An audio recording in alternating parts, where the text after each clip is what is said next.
Hello friends, my name is Eric Cloward and welcome to the Stoic Coffee Break.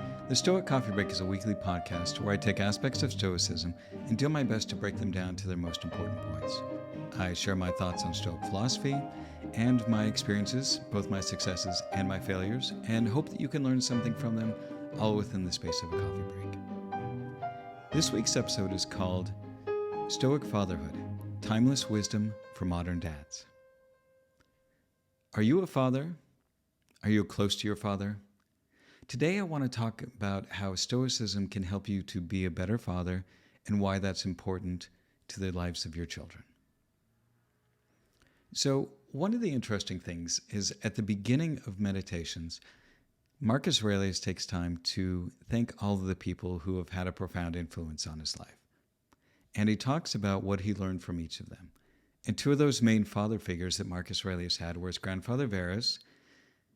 And one of the things that he talked about with Verus is that Verus taught him how to have good character and the avoidance of bad temper. The other profound influence that he had was Antonius. Now, Antonius was his adopted father, who became emperor before Marcus Aurelius did. And when Marcus was adopted by Antonius, he knew that he was going to become emperor, and he really looked up to Antonius. And Antonius had a very profound impact on Marcus's life. And throughout meditations, Marcus refers back to Antonius and praises him for all the things that he learned from him and how he governed and how he was emperor and just what kind of a person he was. And probably one of my favorite passages, and this is probably because of my own past experience, in speaking and writing about Antonius, he said, "He never exhibited rudeness, lost control of himself, or turned violent. No one ever saw him sweat. Everything was to be approached logically and with due consideration in a calm and orderly fashion, but decisively with no loose ends." And that to me is incredibly high praise. And to give a little bit of context of why that's important to me is you know that I've talked a lot about on this podcast of how I've had challenges with the relationship that I had with my father. He was a very complicated man, and there were many things that I appreciated and respected about him. He was very smart. He could be very kind. He could be very funny. And he was always there for us in a lot of ways. He provided for us, and I never had to worry about if I was going to go hungry or if I needed a new soccer uniform or things like that. And the other day, I was riding along on my bike, and I saw a little kid on a bike with training wheels in front of me. And I thought about what it took for me when I learned how to ride a bike. And in my case, what happened is we were driving along, and my father saw a bike that was on the curb. He was set out there for the trash. And given that he grew up very poor and was always looking to make sure that everything was maximized, we pulled over and looked at the bike, and the only thing that he could find wrong with it was that the back of the seat was cracked. And it was this hard plastic seat. It wasn't anything cushy. But for a smaller bike like that, it was fine. So we threw the bike in the back of the car and we took it home. And my dad cleaned it up and tightened everything to make sure everything was safe and made sure there was air in the tires.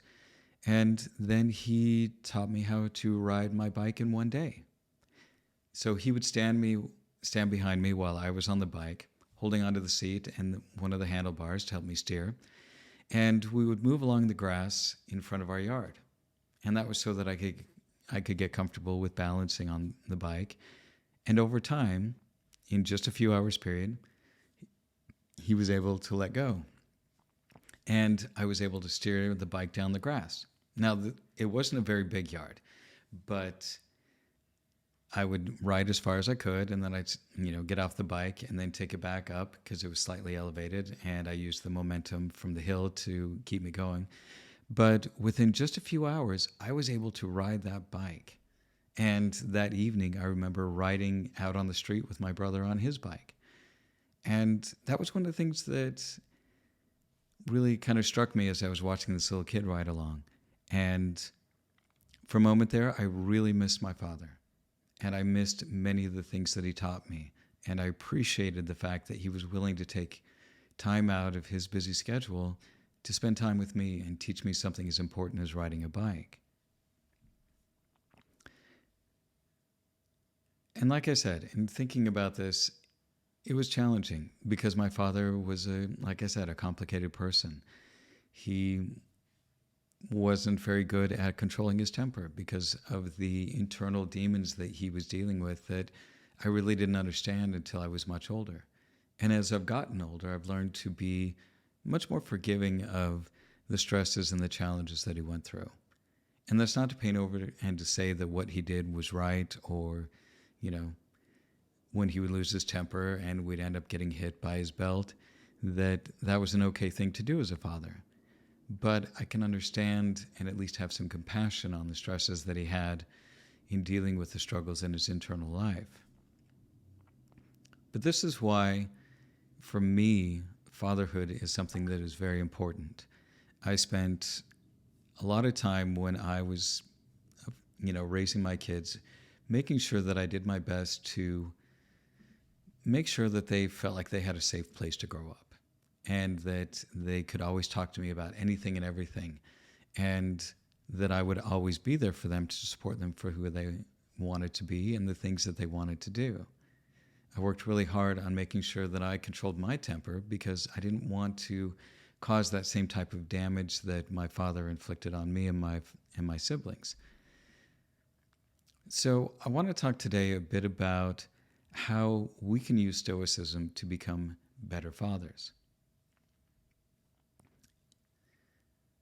So I think the first thing that we can do is that we can embrace the role of virtue. And as Marcus Aurelius said, waste no more time in arguing what a good man should be one. And that means that we should do our best to embody the Stoic virtues that we want to see in ourselves and that we hopefully will be reflected in our kids.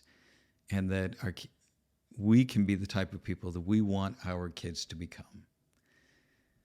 We want to practice wisdom and courage, how we treat other people, and practice self-discipline in our own lives, so that by being a good example to our children, they will not only see the things that we think are important, but that we actually live these things, and that we are an example of how to live these things. And they aren't just things that we talk about or that they might read in a book, but that we are living examples of what it means to live a virtuous life. I know for me, oftentimes when I'm struggling with things or stressing in my life, I think about the type of person that I want to be. And I think about the role models that I've had in my life and that I do have in my life. And I think about how they would act in the situations that I'm struggling with.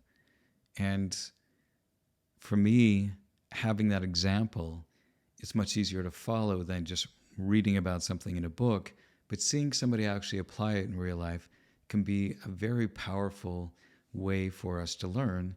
And as fathers, that's something that we want to make sure that we teach our kids. I think the next thing that's really important for fathers, and this is something that I really worked on when I was raising my kids, was that we practice patience and we practice acceptance. Because children are hard, and children are learning, and they're growing. And the more patient that we can be with them, the easier it will be for them to be okay with failing at something and then getting up and trying again. If we're impatient with our children, then we're teaching them that failing isn't something that's acceptable anymore. And that acceptance of accepting exactly who they are, because they're going to be different than us. There are going to be a lot of things that are very similar. And I see that in my own children. I see some of the things that they do or the way that they act, which are just like me. But then I see plenty of things that are so different from me. And rather than chiding them for not being like me, I make sure that I accept them for exactly who they are, because they're not something that I have control over. And I think that that's really important as parents and as fathers, that we accept our kids for exactly who they are and be patient with them. And as Epictetus advises us, we should make the best use of what's within our power and take the rest as it happens, because we can't control everything, and especially our children. The next thing that we can do that's really helpful is that we can work on cultivating our own emotional resilience. So my father wasn't very good at controlling some of his emotions, and that lack of control over his temper was something that damaged us children. And we still talk about it today when I talk with my siblings about how damaging that was for us and how that was a real struggle to move past the trauma that we grew up with. So learning how to control your own emotions teaches your children how they can control their emotions. And that's something that I worked really hard on with my kids, was that I wanted to make sure that I did my best to keep an even keel around them, that my emotions were something that were under my power when I was dealing with things with them. And in doing so, it helped them to understand that they needed to be in charge of their own emotions, that they couldn't just lash out at somebody when they were angry or, throw a tantrum when things weren't going their way, that they needed to learn how to regulate their own emotions and deal with them in a much more positive way.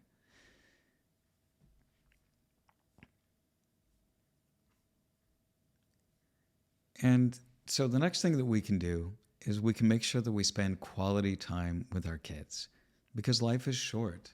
And as Marcus Aurelius reminds us, you could lead life right now. Let that determine what you do and say and think.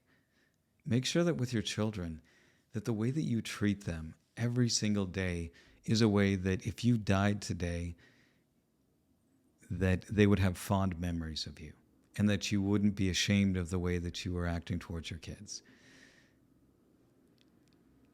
And that's something that, while it might sound simple, it is incredibly important. And that could just be doing something like sending your kid a text saying, "Hey, I love you. I care about you. I'm proud of you." Whatever it is, make sure that you let them know that you love them, because time is short and our lives are short. So when we look at the Stoics, we can see that the Stoics were examples of how to be good parents. Marcus Aurelius had a large number of kids, and unfortunately there were only a few that survived him, but he tried his best to balance everything he was doing as emperor with being a good father, because of the examples that he had of people who were fathers to him, with Antonius and his grandfather Varus. And I'm sure he probably was a pretty good father. We can see that through his meditations that he struggled with trying to be a good person. And when you work that hard to try and be a good person, it influences everything that you do, not just your job or your friends and the people that you hang out with, but also in your family and the way that you treat your children. Another great example that isn't talked about very much is Epictetus. Epictetus didn't have any children of his own, but later in life, when he had basically retired from teaching, he took in a child who was going to be abandoned and raised him as his own.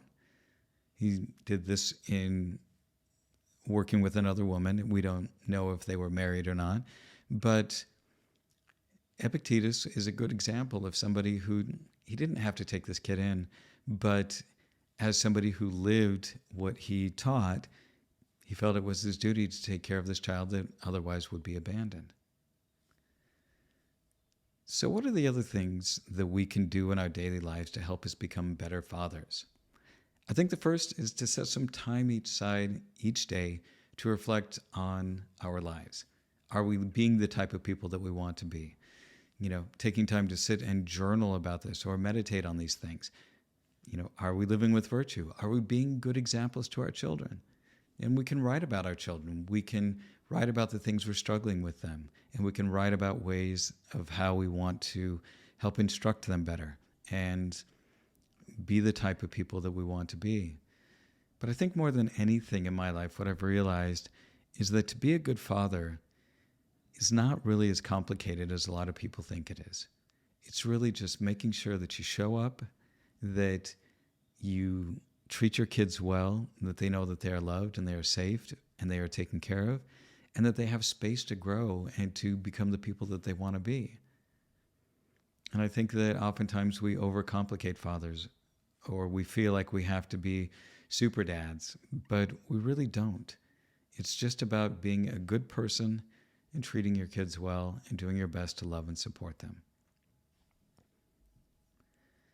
Another area where we can take a Stoic practice that really helps with parenting is that we can you can use the Stoic practice of Premeditatio Malorum, which means the premeditation of evils. And this is where you take time to think about all the things that could go wrong so that you can plan for those things. And with kids, there are so many things that can go wrong. And there are so many things that are chaotic when you have children. But if we can take the time to think through those things and think about how we would handle all of these difficult situations, whether that's talking about sex with them or, dealing with, alcohol or any type of other things, challenges that they're going to have in their lives, how to plan doing their homework, those type of things. The more that we can take time to think through how we want to deal with these situations, the easier it's going to be when those situations come up. And this helps us to not overreact to these situations because we've already thought about how difficult it's going to be and how we want to respond in these situations. Now, a lot of people think that premeditatio malorum, meaning thinking about all the worst things that could happen, is a depressive thing. And I beg to differ with that. Because when you take the time to honestly think about all the things that could go wrong, and you do that in a safe space, and you think through all of the things that could happen, then what it does is it prepares you to deal with those things before they actually happen. By imagining the worst that could happen, then you can face these situations in a calm and measured manner. So the next thing that we should practice with our children is practicing gratitude, because our children want to know that they are appreciated, and letting them know about the good things that they do and what you appreciate about them can go a long way in strengthening your bond with your children. I know that when my father would compliment me on things and tell me that he was proud of me, it felt really good. And it felt like in those moments that we really could connect because he did appreciate who I was and the things that I was working hard on. And by acknowledging that with your children and letting them know that you're grateful that they're in their lives. I know for me, one of the things that I'm grateful for my kids was that they helped me become a better person.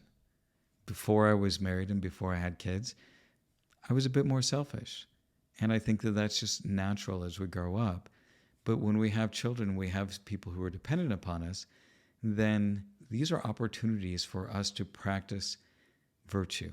These are opportunities for us to become more kind, more generous, to practice wisdom, to practice courage, and to step up and do the right thing, even when it's hard, even when it's not something that we really want to do.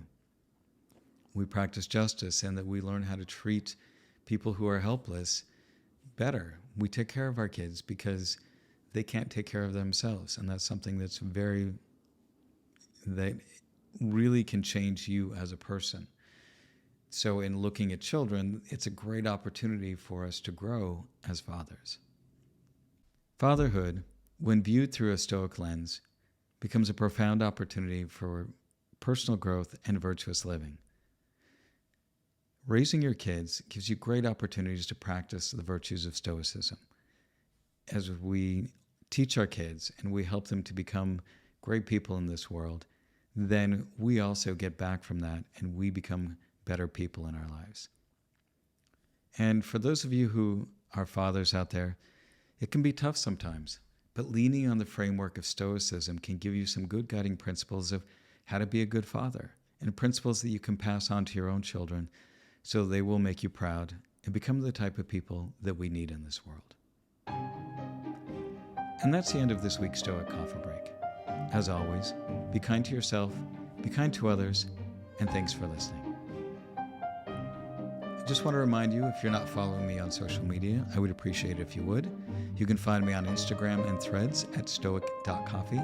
You can find me on Twitter, Facebook, LinkedIn, and YouTube at Stoic Coffee. Thanks again for listening.